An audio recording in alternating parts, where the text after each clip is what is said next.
నాకు నేనే నిర్ణయం తీసుకుంటా, పక్కా కూలగొట్టవలసిందే, మొత్తం బుల్డోజర్లు పెట్టవలసిందే, అడ్డమచ్చిలోని బుల్డోజర్ కింద తొక్కవలసిందే, కూలగొట్టవలసిందే.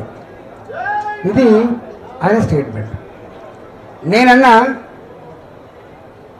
రాజు కూడా మారు వేషంలో అప్పుడప్పుడు ప్రజలు ఏమనుకుంటారో చూసేస్తాను. సరే నువ్వు రాజు కాకపోవచ్చు కానీ నీ కింద ఇంటెలిజెన్స్ వ్యవస్థ ఉంది, వాళ్ళైనా నీకు చెప్పుంటారు కదా ఇక్కడ ఇట్లా ఉంది అని చెప్పుంటారు కదా, ఎందుకు మీరు వింటలేరు అని చెప్పి మళ్ళీ ఇట్లా స్టేట్మెంట్ నడుస్తూనే ఉంది.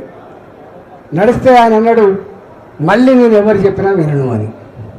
నేను అప్పుడు ఒక స్టేట్మెంట్ ఇచ్చిన, ఎవరు చెప్తే వినని వాణ్ణి, ఎవరు చెప్పినా వినని వాణ్ణి ఆయన నాయకుడు అనరు, మనిషి అనరు, సైకో అంటారు అని చెప్పాను. సైకో అంటారు అని చెప్పాను. తప్ప డిబేట్ చేద్దాం, డిబేట్ చేద్దాం.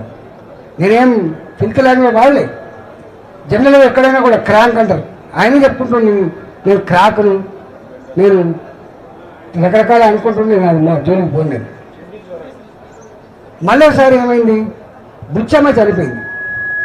బుచ్చమ్మ చనిపోయినప్పుడు అసలు నల్ల చెరువులో ఒక కథ వేదన. బుచ్చమ్మ కొడుకులు లేరు, ముగ్గురు బిడ్డలే. తనకున్న పట్టా భూమిని ముగ్గురు బిడ్డలకు పంచిచ్చింది. మంచిగా ఇల్లు కట్టుకున్నారు, వాళ్ళు కొన్ని దొడ్లు వేసుకొని కిరాయికి ఇచ్చిండు. సడన్గా వచ్చాక కూలగొట్టింది. కూలగొడితే ఏమైంది, ఆమె ఆ ముగ్గురు బిడ్డలు వచ్చి అమ్మ మాకు చెల్లని భూమి ఇచ్చినవాడు కదా, అంటే పనికిరాని భూమి ఇచ్చినవాడు కదా, హక్కులు లేని భూమి ఇచ్చినవాడు కదా, అమ్ముకోవడానికి వీళ్ళని భూమి ఇచ్చినవాడు కదా అని చెప్పి ఇల్లు లేని ఆ మనోవేదన తట్టుకోలేక బుచ్చమ్మ సూసైడ్ చేసి చచ్చిపోయింది. అప్పుడు నేను ఒక స్టేట్మెంట్ ఇచ్చాను, మీరు కొంచెం అడ్డం కాదు దీనికి సమస్య కొంచెం దాకా. అప్పుడు ఏం స్టేట్మెంట్ ఇచ్చినా అంటే ప్రజలు చల్లగా ఉంటే రాజు చల్లగా ఉంటాడు, చల్లగా ఉంటే రాజు చల్లగా, ప్రజలు సుఖంగా సంతోషంగా ఉంటే రాజు కూడా సుఖంగా సంతోషంగా ఉంటాడు. నేనన్నా అప్పుడు ప్రజలు ఏడుస్తూ ఉంటే, ప్రజలు కన్నీళ్ళు పెట్టుకుంటూ ఉంటే, ప్రజలు ఆత్మహత్య చేసుకుంటూ ఉంటే, ప్రజల కంటి మీద కొడుకు లేకుండా ఇబ్బంది పడుతూ ఉంటే నువ్వు నవ్వుతూ ఉన్నవేంటి ముఖ్యమంత్రి అని చెప్పి మళ్ళీ అన్నా. ప్రజలు ఏడుస్తున్నప్పుడు నవ్వేమని సైకో సాడిస్ట్ అంటారు అని చెప్పాను. మళ్ళీ ఇప్పుడు చెప్తున్నాను, ఈ రెండు మాటల మీద నేను ఇప్పటికి కట్టుబడి ఉన్నా. దీనికి ఎక్కడంటే అక్కడ డిబేట్ చేయడానికి సిద్ధంగా ఉన్నా. కానీ రేవంత్ రెడ్డి లాగా ఎన్నికల ముందు ఆయన మాట్లాడిన మాటలు, ముఖ్యమంత్రిని ఉద్దేశించి మాట్లాడిన మాటలు కావచ్చు, ఇతర పార్టీల నాయకులను ఉద్దేశించిన మాటలు కావచ్చు, వాటి వేయండి, నా మాటలు కూడా వేయండి. ఏది తప్పుందో తప్పకుండా సమాజం నిర్ణయించుకుంటుంది. కోర్టులలో అడ్వకేట్లు వాదించుకుంటారు, అటుపక్క ఇటుపక్క వాదిస్తారు. అంతిమ న్యాయ నిర్ణేత జడ్జి గారు ఉంటుంది. ప్రజాస్వామ్యంలో ఎవరి ప్రాక్టీస్ వాళ్ళకు ఉంటుంది, ఏ పార్టీ కర్తవ్యాలు వాళ్ళకు ఉంటాయి, ఎజెండా వాళ్ళకు ఉంటుంది, ఏ పార్టీ చరిత్ర ఆ పార్టీకి ఉంటుంది. కానీ అంతిమంగా న్యాయ నిర్ణేతలు ప్రజలు మాత్రమే అని చెప్పి మనం నమ్ముతాం. తెలంగాణలో కాదు, ఎక్కడ ప్రపంచంలో ఎక్కడ ప్రజాస్వామ్య దేశంలో ఎక్కడ కూడా అంతిమ న్యాయ నిర్ణేతలు ప్రజలే ఉంటారు.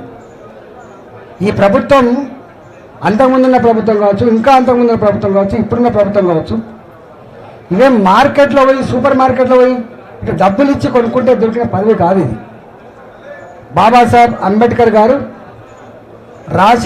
రాసిన ఈ దేశానికి అందించినటువంటి రాజ్యాంగం పుణ్యమా అని చెప్పి ప్రజల ఓట్లతో ఎమ్మెల్యే పదవులు వస్తే ఎమ్మెల్యేలు ఎన్నుకుంటే ఇవాళ ముఖ్యమంత్రి అయింది. కాబట్టి ఈ పదవి కొనుక్కుంటే వచ్చింది కాదు, నీ అమ్మాయి ఇచ్చే వచ్చింది కాదు, ఇది ఈ అమ్మాయి ఇచ్చే వచ్చింది కాదు, నాన్న ఇస్తే వచ్చింది కాదు, ఇది ప్రజలు ఇస్తే వచ్చింది. కాబట్టి ప్రజలకు జవాబుదారీగా ఉండాల్సిన అక్కడ ఉండాలి అని మనం చాలాసార్లు ఆర్గ్యుమెంట్ పెట్టాం. ఇది నడతానే ఇంకోటి వచ్చింది, మళ్ళీ మూసి వచ్చింది. ఈ హైడ్రా నడుతుంది, మూసి వచ్చింది. ఎన్ని బంగ్లాలు కూడగొట్టబడ్డాయో మీరు చూసిండ్రు, ఎంతమందికి కంటి మీద కొనుక్కు లేకుండా జరిగిందో మీరు చూసిండ్రు. మేము ఎక్కడికి పోయినా దుఃఖం వచ్చేది ఎక్కడంటే, మేము పోతే ఆ పిల్లలు మహిళలు మొగళ్ళు అందరూ వచ్చి, సార్ మేము కూరగాయలు అమ్ముకొని కొనుక్కునే వాళ్ళం, మేము 10 ఇళ్ళ బాసనలు అమ్మి కొనుక్కున్న వాళ్ళం మేము పళ్ళమ్మ కొనుక్కున్న వాళ్ళం మేము అడ్డ మీద కూలీగా ఉండి కొనుక్కున్న వాళ్ళం మేము చిన్న చిన్న కంపెనీలో పనిచేసి కొనుక్కున్న వాళ్ళం ఒక తరం కష్టపడితే ఈ ఇల్లు మాకు వచ్చింది. మేము చనిపోయినప్పుడు మా శవం రోడ్ల మీద ఉండి అనాథ శవంగా ఉండొద్దని కోరుకుంటున్నాం మా సొంత ఇంట్లో మేము చనిపోవాలని కోరుకుంటాం. మా సెంటిమెంట్ ఇది, మా జీవితం ఇది, మా బతికిది. మా బతుకు మీద గుర్తుతున్నాడు రేవంత్ రెడ్డి అని చెప్పి వాళ్ళు కన్నీళ్ళు పెడుతున్నప్పుడు మనకి ఏం భాష వస్తుందో ఒకసారి ఆలోచించండి. నేను 25 ఏళ్ళు ఉన్న రాజకీయాల్లో ప్రత్యక్షంగా 25 years. తెలంగాణ ఉద్యమంలో ఎంతోమంది పిల్లలు చనిపోయారు. మంటల్లో మాడిపోతూ చనిపోయిన వాళ్ళని చూసినాం మేము. ఆ శవాన్ని ఎత్తుకపోయి అప్పచెప్పొచ్చిన వాళ్ళం మేము. ఎక్కడ ఏ అమ్మాయి, ఎక్కడ ఏ అబ్బాయి, ఎక్కడ ఏ ఉద్యమకారుడు సూసైడ్ చేసుకుంటే ఆ శవం దగ్గరికి పోయి ఆ శవాన్ని మోసిన వాళ్ళం మేము, ఆ కన్నీళ్ళను తూచిన వాళ్ళం మేము. కాబట్టి ఇవాళ ఆ ఎమోషన్లో కూడా మేము ఎక్కడ పింతిలాగా మాట్లాడలేము మేము. మా పద్ధతి తప్పలేదు. మా మాటలో వేడి ఉండేది, మా బాటలో వేడి ఉండేది, మా వాటలో పదునైనటువంటి మొదలు ఉండొచ్చు. కానీ మేము ఎక్కడ పింతిలాగా మాట్లాడలేం కాదు. ఒకటి కాదు, 2 కాదు, ఒక 50 ఉపన్యాసాలు ఉంటే కావచ్చు. అసెంబ్లీలో ఎమోషన్స్ సందర్భంగా నేను ఇచ్చిన ఒక 50 ఉపన్యాసాలు ఉంటాయి. 100 ఉపన్యాసాలు ఉండొచ్చు కానీ ఒక 50 ఉపన్యాసాలు అయితే ఎమోషన్ ఇచ్చిన ఉపన్యాసాలు ఉంటాయి. నేను ఎక్కడ అది కాదు. ఈ నరసింహగుప్త గారు పవన్ గారు వచ్చిండు, రంగారెడ్డి అధ్యక్షుడు వచ్చిండు. అన్న మొత్తం ఆగమైపోతుంది పోతే చైతన్యపూరి 50 సంవత్సరాల చరిత్ర ఉన్న కాలనీ అది చైతన్యపూరి. దాని పక్కకుంటుంది పనిగిరి కాలనీ, అటు పక్కకుంటుంది ఒక అపార్ట్మెంట్. ఇవన్నీ కూడా బాజాప్తా ఆనాడు లేఅవుట్లు చేస్తే కొనుక్కొని కట్టుకున్న ఇండ్లవి. అవి మనం అనుకున్నట్టుగా మూసీ నది పక్కకు పంటి అక్రమంగా వేసుకున్న గుడిసెలు కాసుమా.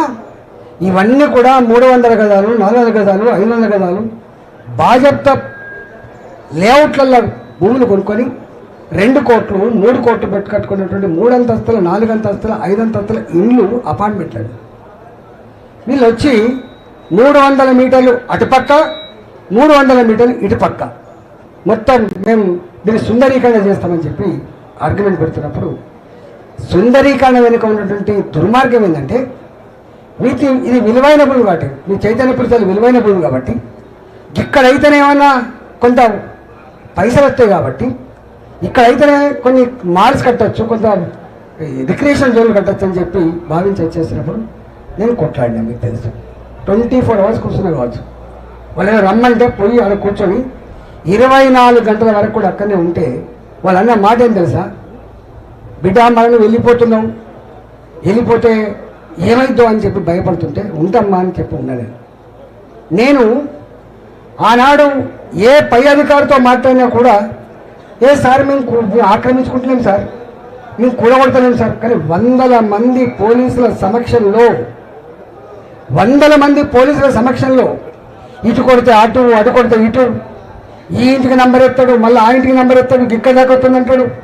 చివరికి అబద్ధం ఆడి కొంతమందిని తీసుకుపోయి వనస్థలిపురం డబుల్ బెడ్రూమ్లలో ఇచ్చి వాళ్ళతో స్టేట్మెంట్ ఇప్పిస్తాడు. ఏమని, మాకు మంచిగా ఉంది డబుల్ బెడ్రూమ్, మా అంతటా మేమే ఇవి ఖాళీ చేసి వచ్చినామని చెప్పి. అసలు కథ ఏంటంటే అక్కడ ఎవరైతే కొంతమంది కిరాయికుంటారో, చివరి ఎడ్జికి ఉండేటువంటి మూసీ నది ఎడ్జికి ఉండేటువంటి కిరాయికుంటారో, కొన్ని వాళ్ళు పెద్ద కలిగిన వాళ్ళు అయ్యి పెద్ద ఇల్లు కట్టుకొని వేరే దగ్గర ఉంటారో వాళ్ళు కిరాయికి ఉండే వాళ్ళని పట్టుకొని తీసుకుపోయి వాళ్ళ పెట్టి స్టేట్మెంట్ ఇచ్చిన దొంగ స్టేట్మెంట్ ఇచ్చింది. ఇట్లా కొన్ని 100 స్టేట్మెంట్లు, 100 ఉద్యమాలు ఉన్నాయి. చివరికి భారతీయ జనతా పార్టీ పరంగా బాజాప్తా మొత్తం పార్టీకి పాటే ఒక ధర్నా పెట్టినాం మనం. మీకు ఐడియా ఉంటుంది.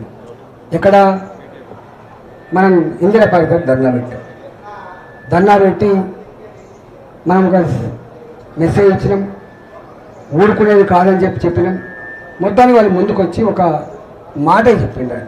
ఏమని మాట చెప్పినంటే, ఇప్పటి నుంచి వెళ్ళి 10 ఏళ్ల క్రితమో 5 ఏళ్ల క్రితమో లేదా 2024 లోపు కట్టినటువంటి ఏ ఇళ్ళు అవుతున్నాయో ఆ స్ట్రక్చర్స్ మేము కూలగొట్టాము, ఇప్పుడు మాత్రం కట్టనీయమని చెప్పిండు.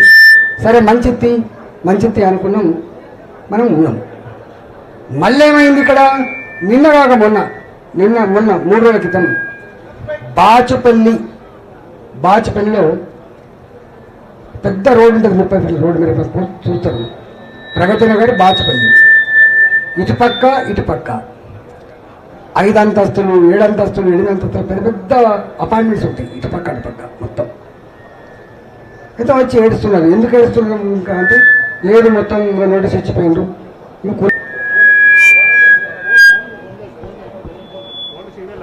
అంతకుముందు ఏ ఆర్తనాదాలు అయితే మళ్ళీ మేము విన్నాము, అదే భాష అదే ఆర్తనాదాలు మళ్ళీ వాళ్ళు వినిపించారు.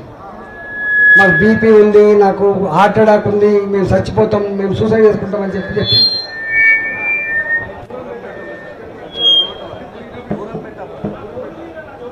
అయితే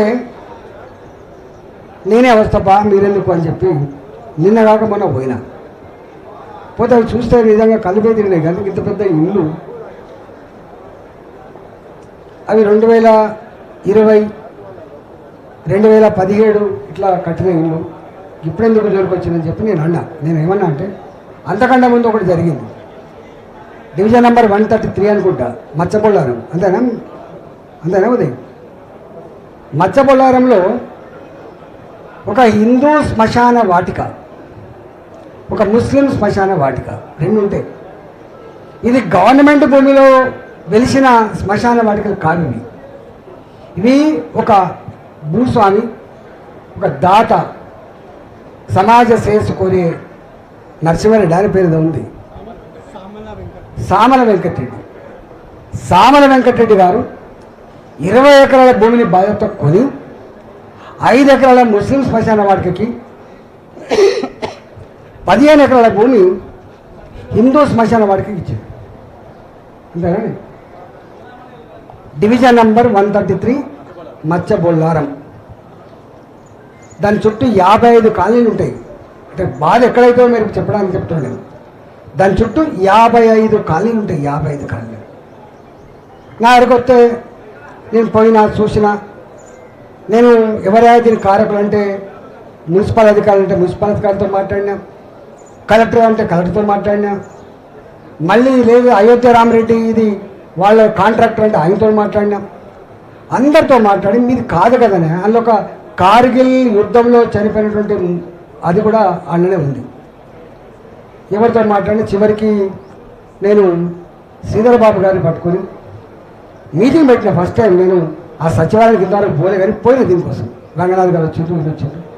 ఆయన అన్న మాట ఏంటంటే, వెంటనే ఆపేస్తాం, అక్కడ ఆక్రమించుకున్న భూమి కానీ కడుతున్న షెడ్లు కానీ ఆపేస్తామని చెప్పిందండి. మీరు అడగండి, ఆపలేదు. ఇప్పటికీ ఒక్క షెడ్ జాగాలో 2 షెడ్లు నిర్మాణం అవుతుంది. నేను నాకేదో పైరవి కోసం పోలే. వాడు అంటే నిన్న ఎవడో మీరు ముఖ్యమంత్రి కలిసిందా, దరఖాస్తు ఇచ్చిందా, అరే ఇచ్చేదానికే దిక్కులేరా కొడుక అని నేను అంటున్నాను. ఇచ్చిన దానికే దిక్కులేదు కదా. అది హిందూ శ్మశాన వాటికలో ఎవరో ఇచ్చినటువంటి దాత ఇచ్చిన భూమిలో వీళ్ళది కాకపోయినా కూడా 2 షెడ్లు కట్టి మొత్తం చెత్త అంతా అక్కడ డంపు చేసి 55 కాలనీల ప్రజానీకానికి బాలాజీనగర్లో ఏ వాసన వస్తుందో, బాలాజీనగర్లో ఏ పురుగులు పాతాయో, దద్దులు వస్తాయో, ఓ గట్టాడి పరిస్థితి. వాళ్ళు ఏడుస్తూనే ఉన్నారు. చివరి కోర్టుకు పోయి వాళ్ళు ఒక స్టే తెస్తే కూడా ఆ స్టేని లెక్క చేయకుండా కడుతున్నారంటే, అంటే కోర్టులు స్టే ఇచ్చినా కూడా పట్టించుకోరు. హైడ్రా కమిషనర్ రంగనాథ్ గారు శ్రీధర్ బాబు గారి సమక్షంలో ఇది ఆపేస్తామన్నది కూడా పట్టించుకోరు. కలెక్టర్ గారు చెప్పినా పట్టించుకోరు. ఎవడు చెప్తే పట్టించుకుంటాడు? ఇక్కడ సిస్టమ్.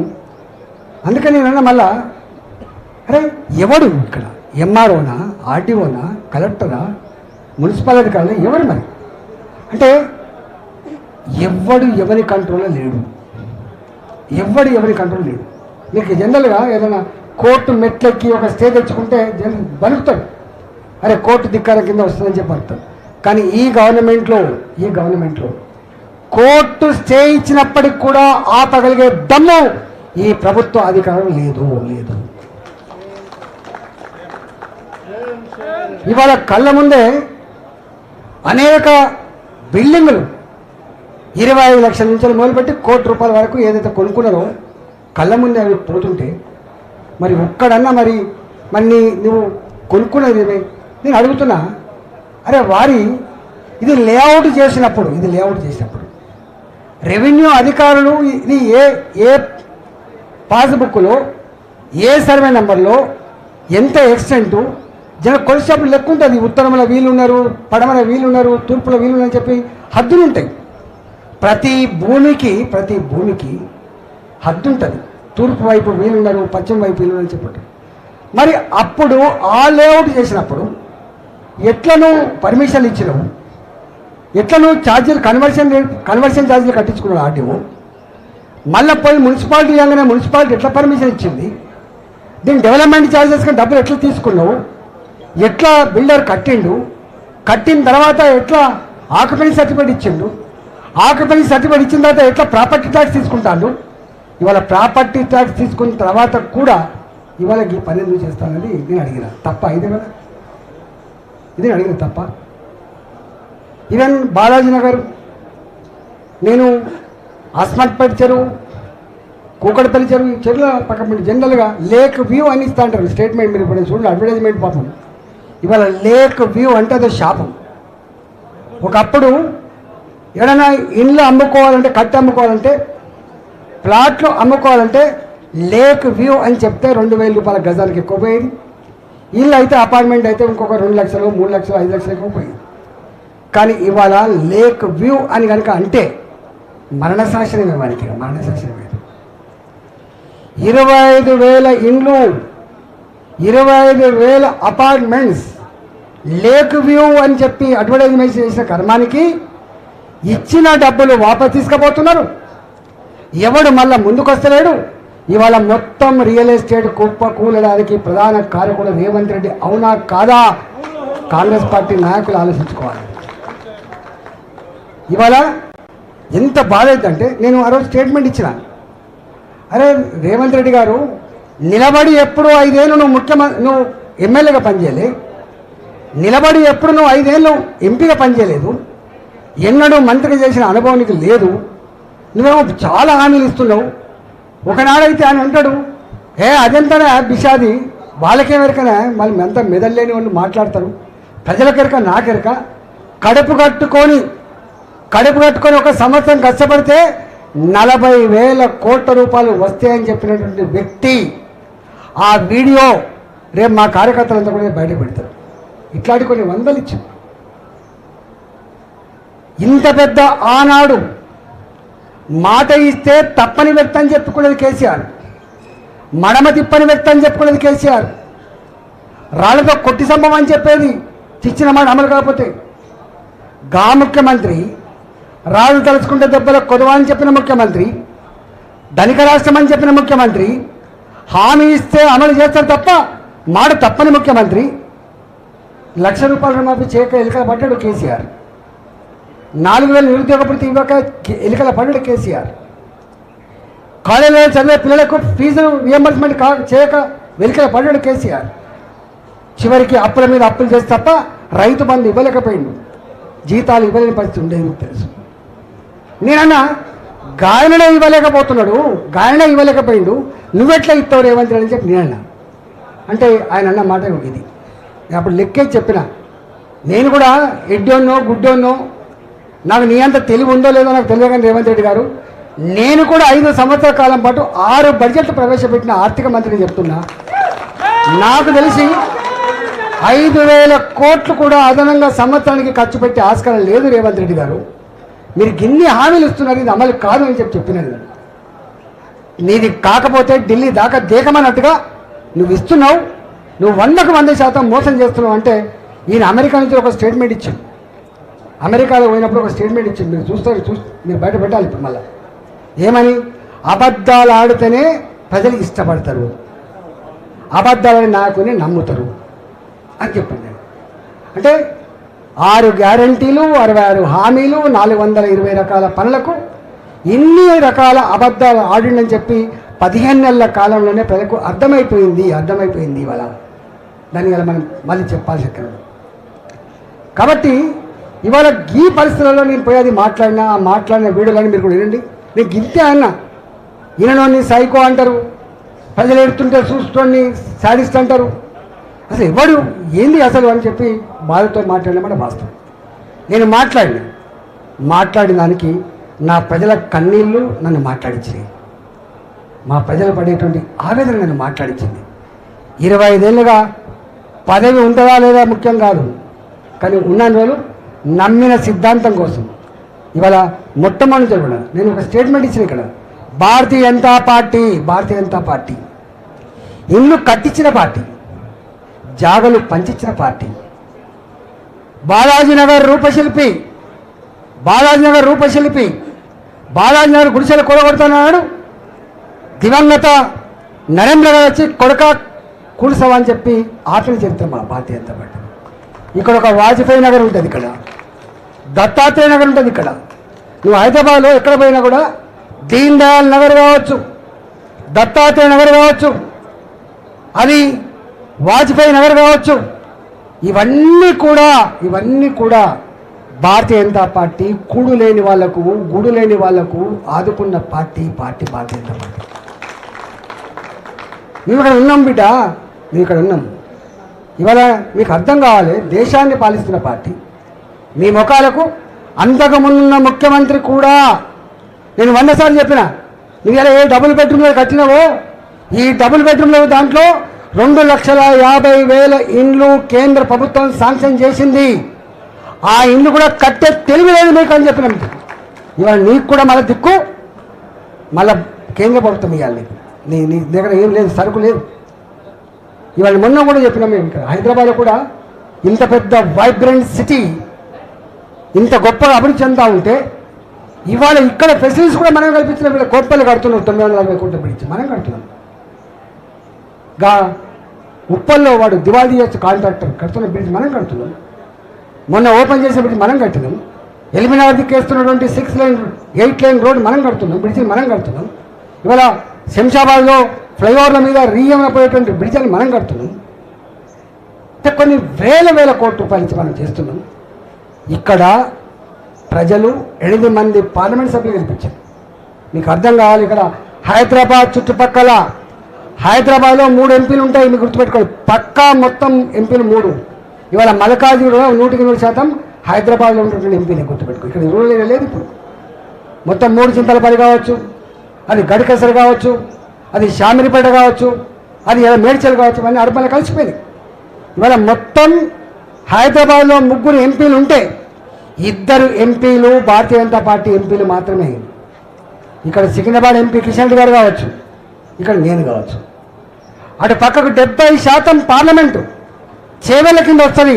విశ్వేశ్వరరెడ్డి గారే మన ఎంపీ గుర్తుపడి నాలుగో ఎంపీ. అది ఇటు పక్కకు మెదక్ ఎంపీ ఉంటాడు, రఘునందన్ రావు గారు ఉంటాడు, బిహెచ్ఎల్ఏలో ఆయన ఉంటాడు. ఇక్కడ ఇంతమంది ఎంపీలను గెలిపించిన చరిత్ర ఈ హైదరాబాద్కు ఉంటే మరి ఎవరు కొట్లాడాలి మనం?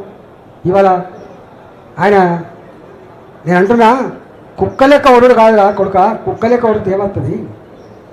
ఎవడు ఒరుతాడో, ఎవడి సంస్కారహీనుడో, ఎవడికి సభ్యత లేదో, ఎవడు అబద్ధాల కోరో, ఎవడు ప్రజలను వంచే వాళ్ళో నేనెందుకు చెప్పాలి?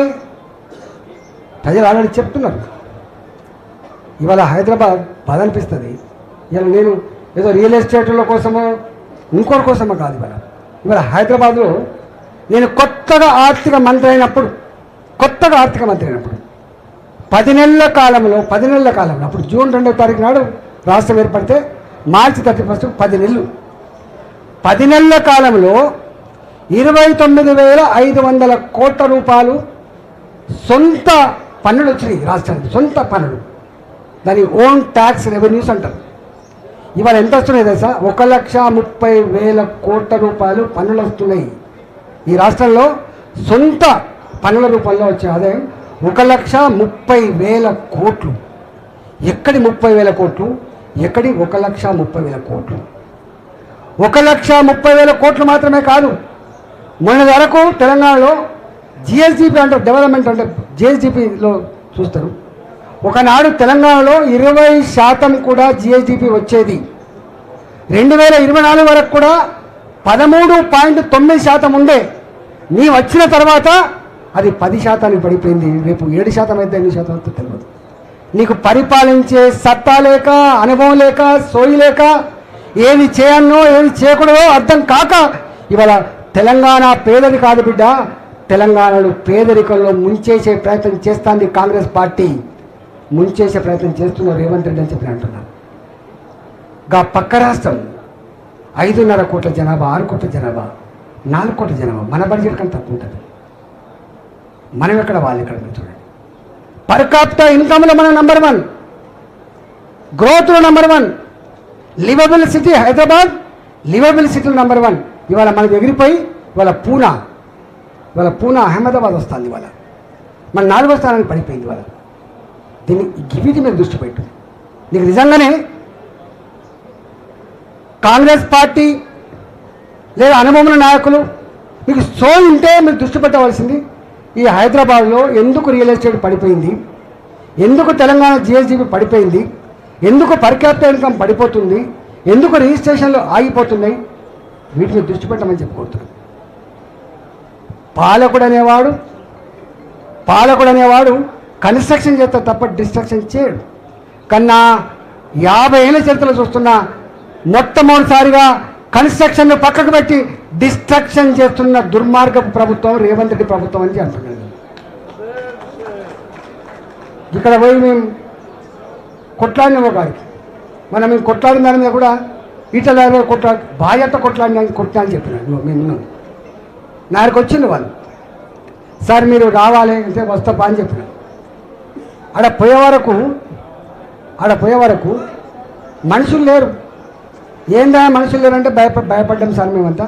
రాత్రి ఆ రియల్ ఎస్టేట్ గుండాల మనుషులు, ఆ గుండాలు ఇంటింటికి వచ్చి, బిడ్డ మీరు కనుక ఎంపీ మీటింగ్ పోతే మిమ్మల్ని చంపుతాం, టెంట్ వేసినా కాలబెడతాం, చీరలు ఇస్తే చీరలను కాలబెడతాం, 10,000 కూడా చేస్తాం. ఏకశిల ఏదో కాదు అంటే ఏంది ఇట్లా అంటే, లేదు సార్ గిట్లే ఉంది, మేము పోయినాం. సరే మేము మీటింగ్ పెట్టినా వాస్తవంగా వాళ్ళు అన్న మాట ఏం తెలుసా, అన్నాగా మమ్మల్ని రోజు బెదిరిస్తూ గక్కనే ఉన్నారు అన్నారు. ఇక్కడనే అంటే ఒక ఇంటి దగ్గర తాకుండా కూర్చున్నారు. అంటే ఎంపీ గారంటే విలువ లేదు, ఎంపీ గారు తన పార్లమెంటు పరిధిలో ప్రజలకైనా ఆపదస్తే పోవడానికి హక్కు లేదు. వాడు తాక్కుండా ఎంపీ గారు పోయి అడిగితే తాక్కుండా వాడు తప్ప లేవని కూడా లేవలేదు వాడిని. మరి పోలీసుడు కంట్రోల్ చేయకపోయాయి, నీ వ్యవస్థలు కంట్రోల్ చేయకపోయాయి, ప్రజలు ఏడవట్టి, మహిళలు ప్రాణాలు అరిచేతో బతకబట్టి మరి ఎవరు కాపాడాలి? నేనన్నా వాళ్ళ ఓట్లేసుకున్న బిడ్డగా నేను కాపాడకపోతే సపడనవుతా అని చెప్పి నేనే బాధ్యత ఫస్ట్ కొట్టబడి నేను కేసు కాకపోతే 100 పెట్టుకో. తెలంగాణ వచ్చిన 150, 200 ఉన్నాయి నాకు. మళ్ళీ ఈ మధ్యకాలంలో ఆ కేసీఆర్తో కొట్లాడిన దానికి మళ్ళీ 70 పెట్టింది హుజరాబాద్. రోజు వారానికి 2 సార్లు కేసు ఉంటాయి. ఇవాళ భారతీయ జనతా పార్టీ, ఇంతకుముందు మా వాళ్ళు అన్నారు, మా విక్రమ్ శ్రీనివాస్ చెప్తాను, భారతీయ జనతా పార్టీ అధికారం లేనాడే నీ అయ్యతో కొట్లాడిన పార్టీ, నీ కేసులు, నీ దబాయింపులు వస్తాయా? అసలు అయినా ఇప్పుడు నా ఇల్లు ముట్టడి ప్రోగ్రామ్ ఇచ్చింటారు. ఇళ్ళని ముట్టడిస్తారా? కుటుంబాలు ఉంటాయి, భార్య పిల్లలు ఉంటారు. ఎక్కడ చూసినామా ఇంత? అసలు ఇల్లు ముట్టడిచ్చే చూసినాం. ఏదైనా కలెక్టరేట్ ముట్టడి చూసినాం కానీ, ఓ మంత్రుల కార్యాలయాలను ముట్టడించే చూసినాం కానీ, పబ్లిక్ ప్లేసెస్ ముట్టడించే చూసినాం కానీ, ప్రైవేట్వి చూస్తాం ఎక్కడన్నా? అక్కడ పోతాను. ఇవాళ నేను పోలీసు వాళ్ళకు నేను చాలాసార్లు చెప్పిన, అధికారులారా వాళ్ళు పోలీసులా, ఐఏఎస్ ఆఫీసర్లా, మున్సిపాలిటీ వాళ్ళ, ఇంకోలా అని అంటలేదు. చట్టాన్ని లోబడి పనిచేయండి. వాళ్ళ నీ నీ ఏదైతే ఫోకల్ పోస్టుల కోసం మంచి పోస్టు కావాలి, 4 పైసలు ఎక్కువ వచ్చే పోస్టులు కావాలి, కొంచెం గౌరవంగా ఉండే పోస్టులు కావాలని చెప్పి కనుక వాళ్ళు చెప్పిన మాట విని ప్రజల్ని వేధిస్తే ధర్మాన్ని చెరబట్టే ప్రయత్నం చేస్తే, రాజ్యాంగాన్ని ఉల్లంఘిస్తే ఎంతమంది రాజశేఖర రెడ్డి పీరియడ్లో జైలుకు పోయినరో నీకు అర్థం కావాలి, ఎంతమంది ఆంధ్రలో జైలుకు పోయినరో మీకు అర్థం కావాలి, ఎంతమంది ఇక్కడ నువ్వు వచ్చిన తర్వాత కూడా ఎంతమంది జైలుకు పోయినో మీకు అర్థం కావాలి. ఇవాళ ఖబర్దార్ అని హెచ్చరిస్తున్నాం. 600 రేపు నీ జేజమ్మ దిగచ్చిన కొడుక ఇక్కడ గెలిచే పార్టీ భారతీయ జనతా పార్టీ గుర్తుపెట్టుకో. నువ్వు అన్నావు, నువ్వు ఏ బుక్ రాసినావో తెలియదు, మా కార్యకర్తలు మాత్రం అన్నీ రాసుకుంటాను, మధ్యలో గుండెల మీద రాసుకుంటాను. ఎవడెవడు ఏం మాట్లాడతాడు, ఎవడెవడు ఏం తప్పులు చేస్తుంది అనుకుంటాను. మా సమాచారం అన్ని రకాల సమాచారం ఉంది. ఎవడు భూములు ఆక్రమించుకుంటున్నాడు, ఎవడు హైడ్రాపేట భయపెట్టించి డబ్బులు గుంజుతున్నాడు, ఎక్కడెక్కడ పైరలు జరుగుతున్నాయి, ఎవరెవరు చేస్తుందో మొత్తం సమాచారం మా దగ్గర ఉంది. కాకపోతే 15-16 నెలలు అవుతుంది కదా, ఒక కొత్త ప్రభుత్వం కదా అని చెప్పి మేము వచ్చేస్తున్నాం. నువ్వేం చేస్తున్నావో ఇలా పిల్లి కళ్ళు మూసుకొని పాలు తాగుతుంది అనుకుంటాడు. కానీ పిల్లి కళ్ళు మూసుకొని పాలు తాగచ్చు, కానీ పాలు తాగే తెలుస్తుంది. మీరేం చేస్తుందో తప్పకుండా భారతీయ జనతా పార్టీ కార్యకర్తలుగా ప్రతి దగ్గర ఉంటాం మేము. మా సంస్థ, మా పార్టీ ఉంటుంది, మా పార్టీ అనుబంధ సంఘాలు కూడా పోలేని ఉంటే గుర్తుపెట్టుకో. ఎక్కడెక్కడ చూసినా మా వాళ్ళే ఉంటారు, ఎక్కడెక్కడ చూసినా మా వాళ్ళు ఉంటారు, సమాచారం ఉంటుంది. అందువల్ల నేను ఒకటే ఆఫీసర్లు కోరుతున్నా, బానిస లెక్క పనిచేసే ప్రయత్నం చేయకండి, ఇబ్బంది పడకండి. మీ ఎవ్వరిని తిట్టులం కాదు, మేము సంస్కారవంతులం, సభ్యత ఉన్నవాళ్ళం. కానీ మా ఆత్మగౌరవానికి, మా ప్రజలకి ఇబ్బంది అయితే పులిబిడ్డల్లా లేచి కొట్లాడుతుంది తప్ప రాజీ పడే ప్రసక్తి లేదని చెప్పి ఇవాళ నా ఇంటి ముట్టడి చెప్పిన డీసీపీ గారితో, ఇంటి ముట్టడి మీరు కనుక చేస్తే, నేను ఇక్కడ ఎంపీని గుర్తుపెట్టుకో, నేను ఇక్కడ ఎంపీని, నన్ను 4 లక్షల ఓట్లతో గెలిపించినటువంటి స్థానం ఇది. మీతో అంటాడు అనాథగా ఉంటాడా? రారా నా ఒడ్డరి బస్తీ, రారా నా పనిగిరి కాలనీ, రారా నా బాలాజీ నగర్, రారా నా అల్వాల్ బస్తీ.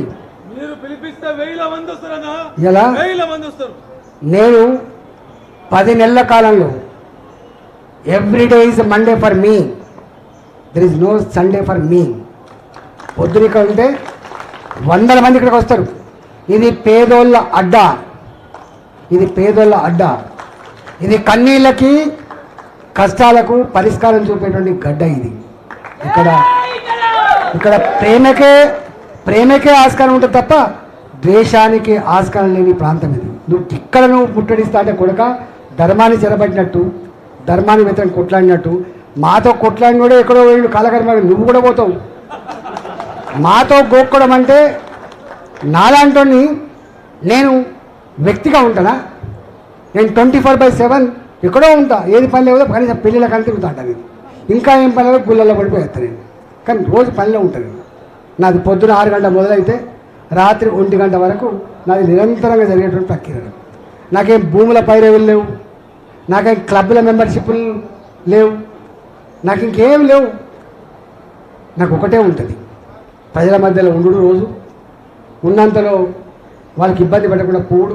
నేనే పోతాను. ఏదైతే మీరు కూడా రావద్దమ్మా అంటే నేను ఇవాళ డబ్బులు పెట్టి నీకు దమ్ము ఉంటేనే అడుగుతున్నా. ముఖ్యమంత్రి గారు నీకు దమ్ముంటే ఒక 10 ప్రశ్నలు ఇస్తున్నా, గుర్తుపెట్టుకో.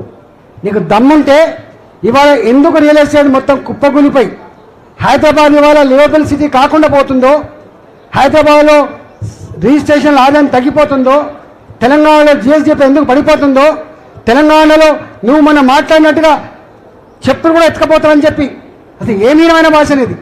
బ్యాంకుల కాడికి పోతే బ్యాంకులు చెప్పులు కూడా ఎత్తుకపోతారని చెప్పి ఏదైతే నువ్వు కామెంట్ చేసినావో, తెలంగాణ ప్రజల ఆత్మగౌరవం మీద గుద్దినావు, నువ్వు గుర్తుపెట్టుకో. ఇవాళ మేము ఆనాడు ఆంధ్ర నాయకులు మాట్లాడుతున్నావు అన్నాం. మేము తెలంగాణ వస్తే కుక్కలు చింపిన ఇస్తారాకైతే చెప్పి మాట్లాడిన వాళ్ళు ఆంధ్ర వాళ్ళు. కానీ మేము కష్టపడి తెచ్చుకున్నాం, మేము ఇష్టంగా తెచ్చుకున్నాం తెలంగాణలో. మేము తెలంగాణ రాష్ట్ర ఏర్పాటులో మీ లెక్క పదల కోసం పెద్ద మూషణం కాదు, సమైక్య రాష్ట్ర నాయకుల కాళ్ళకాడ మోకరిల్లోనం కాదు. మేము తెలంగాణ నికార్సైన బిడ్డలుగా కొట్లాడి తెచ్చుకున్నాం కాబట్టి మాకు ఆ దుఃఖం ఉంటుంది, మాకు ఆవేదన ఉంటుందని చెప్పి తెలియజేస్తాం. కాబట్టి నువ్వు గచ్చేయి, గా పని చేయి. నువ్వు నీకు దమ్ముంటే పేదవాళ్ళు ఎవరైతే కట్టుకున్న ఇల్లునే 20 ఏళ్ళుగా 30 ఏళ్ళుగా మా బాలాజీ నగర్లో, మా అరుంధతి నగర్లో, మా చెరువుల పక్కమంటి కట్టుకున్న కాలనీలో వాళ్ళకు మంచిగా పట్టాలి. వాళ్ళకి ఆల్రెడీ ఎల్ఆర్ఎస్ ఉంది, వాళ్ళకి ఇవ్వు. బీఆర్ఎస్ ఉంది, వాళ్ళకి ఇవ్వు. గాపంచి డబుల్ బెడ్రూమ్లు నువ్వు కట్టేలా ఇప్పుడు ఒక్కొక్కటి కూడా 16-15 నెలలు గడిచిపోయింది. డబుల్ బెడ్రూమ్ల కాడ ఇవాళ ఇక్కడ మురారిపల్లెకు పోయినా ఇంకెక్కడ పోయినా తాగే నీళ్ళు లేవాడ. ఇప్పటికీ తాగే నీళ్ళు లేవు. 3 ఏళ్ల క్రితం కట్టిన ఆ ఇళ్లకు ఇప్పటికీ అలొకేషన్స్ లేవు. ఈ హైదరాబాద్ నడి పొట్టులో ఉన్నటువంటి సికింద్రాబాద్లో కూడా ఇప్పటికి కొట్లాళ్ళు అవుతున్నాయి అలొకేషన్ లేక. నీకు దమ్ముంటే ఆ కట్టిన ఇళ్లను పేదలకు పంచిపెట్టు. ఆ కాలనీలకు కరెంటు కనెక్షన్ని, ఆ కాలనీలకు నీళ్ళ కనెక్షన్ని, ఆ కాలనీలకు రోడ్ల కనెక్షన్ని పని చేయి. ఈ పని చేస్తావా? నువ్వు మాట్లాడుతున్నావు నా గురించి చిల్లరగాళ్ళకు కొట్లాడితే దీనితో కొట్లాడే, కానీ రండతో ఏం కొట్లాడతావు? దీంతో కొట్టాలి. నేనన్నా ఒకసారి ఇదే ముఖ్యమంత్రి మళ్ళీ గుర్తు చేస్తున్నాను. నేను అన్న అని చెప్పి భాగ్యలక్ష్మి ఆయనకి పోయింది అన్నాడు. ముఖ్యమంత్రి కాలేదు. యాదుకుందా? నీళ్ళతోటి చల్లనీళ్ళతోటి తడిబట్టల మీద రాని ఏడిచిండు. నేను నువ్వు దీరుడు అనుకున్నా కానీ గిట్ట ఆడుకోవాలని చెప్పలేదు. నువ్వు దీరుడు అనుకున్నా కానీ గిట్ట ఎడతావని అనుకోలేదు. ఏడిచేవాడిని ఏమంటారో మీకు తెలియదు. నేను మళ్ళీ కామెంట్ చేసినప్పుడు నేను అందుకనే దయచేసి ముఖ్యమంత్రి గారు, మంత్రులారా, కాంగ్రెస్ పార్టీ ఎమ్మెల్యేలారా, ఎంపీలారా, కార్యకర్తలారా, మీకు మీ మీద ప్రేమతో కంటే కూడా అంతకు ముందున్న ప్రభుత్వాన్ని బొంద పెట్టాలని చెప్పి నీకు ఓట్లేసి గెలిపించింది. వాళ్ళ రుణం తీసుకునే ప్రయత్నం చేయండి తప్ప ఈ తల్ల ఇల్లు ముట్టడిస్తా, లేదా నువ్వు పైసలు ఇచ్చి పేపర్లో రాయించుతా, పైసలు ఇచ్చి సోషల్ మీడియాలో రాయించుకుంటా, పైసలు ఇచ్చి టీవీలలో వేయిస్తా, నువ్వు వెకిలి నవ్వులు నవ్వి నువ్వు ఆనందపడితే నీకు నువ్వే ఆనందపడతావు తప్ప ఇంకోటి కాదు. అహంకారం ఉన్నోన్ని చరిత్ర బొంద పెడుతుంది, గుర్తుపెట్టుకో. ఆల్రెడీ నీకు అధికారం ఉందని చెప్పి నీకు ఇలా మాట్లాడకపోవచ్చు, నీకు వ్యతిరేకంగా ఇవాళ పోలీసులు నీకు అండగా ఉండవచ్చు, కానీ రేపు నీది కాదు. ఎంతోమంది చూసినాం, చరిత్ర ఎంతమంది చూసింది, ఎంతోమంది కాలగర్భంలో కలిపింది. నీవు కూడా, నీ పార్టీ కూడా కాలగర్భంలో కలిసిపోతుంది. ఇప్పుడే కాంగ్రెస్ పార్టీ నాయకులు అందరూ అనుకుంటాను ఈయన వచ్చిన తర్వాత 10 ఏళ్ళు మా పార్టీ కథమైపోయిందని చెప్పి వాళ్ళు అనుకుంటాను. వాళ్ళ సంగతి ఏదో చూసుకోవాలి, మా గురించి మాట్లాడే ప్రయత్నం చేయకు. కేంద్రాన్ని విమర్శించుడు, ఇంకో పని చేసి ఇట్లాంటి పిచ్చి పని చేయొద్దని చెప్పి కోరుకుంటూ ఇప్పటికైనా హైడ్రా రంగనాథ్ గారిని నేను సూచన చేస్తున్నా. మీరు ఒక మాట ఇచ్చిండు, కట్టిన ఇళ్ళ జోలికి పోమని చెప్పి. ఇట్లాంటి రెవెన్యూ డిపార్ట్మెంట్ ఇస్తాడా, నీవిస్తాడా? కానీ నీకే వస్తుంది. ఎందుకంటే ఈ ఇల్లు కొనగొట్టే బాధ్యత రంగనాథ్ గారికే ఉందని చెప్పి భావిస్తాను. కాబట్టి ఈ ఇచ్చేది రెవెన్యూ అయినా కూలగొట్టడం నువ్వే అనుకుంటాను. కాబట్టి దాని మీద క్లారిటీ ఇవ్వు, క్లారిటీ వచ్చేసే తప్ప అయ్యో ఈటల గారు మమ్మల్ని అపార్థం చేసుకుంటారని చెప్పి నాకు ఏదో నన్ను కార్నర్ చేసే ప్రయత్నం చేస్తే నేను కార్నర్ కాదు బాబు. మీరెంత నన్ను తిడితే, మీరెంత నన్ను విమర్శిస్తే ప్రజలు నన్ను అంతా మెచ్చుకుంటారు తప్ప నాకు ఒరిగేది ఏం నిలుపుతుంది. వాటిని మోడీ గారు అనేది చూసినా ఎంత తిట్టినా అవి నేను దయచేసి